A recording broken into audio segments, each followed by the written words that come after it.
L'ambiance est de retour dans bon nombre de cours de récréation dans le monde, mais tous les enfants n'ont pas accès aux salles de classe.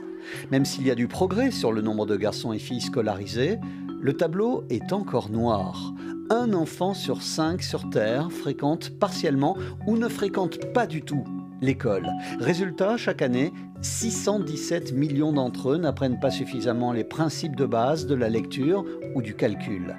La pauvreté est le plus grand obstacle à l'éducation. Dans les zones les plus déshéritées, il y a 5 fois plus de risques de ne pas bénéficier d'un enseignement primaire. L'Agence des Nations Unies pour l'éducation affirme que si tous les jeunes achevaient leurs études secondaires, cela aboutirait à diminuer de moitié le nombre de personnes pauvres dans le monde. On attend toujours des progrès concernant la parité. Les 2/3 des analphabètes dans le monde sont des femmes. Les jeunes Afghanes, empêchés récemment par les talibans d'aller en cours, viendront grossir cette triste statistique. De la Syrie à l'Ukraine, en passant par le Nord Kivu, les théâtres de guerre sont bien sûr des freins à l'éducation.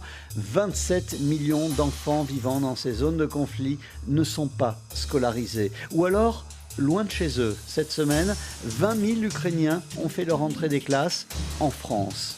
La France, d'ailleurs, est-elle une bonne élève? Dans le classement des meilleurs pays pour les taux de scolarisation, elle se trouve loin derrière le trio de tête, à savoir le Canada, Singapour et le Royaume-Uni, qui scolarisent près de 99% de leur population.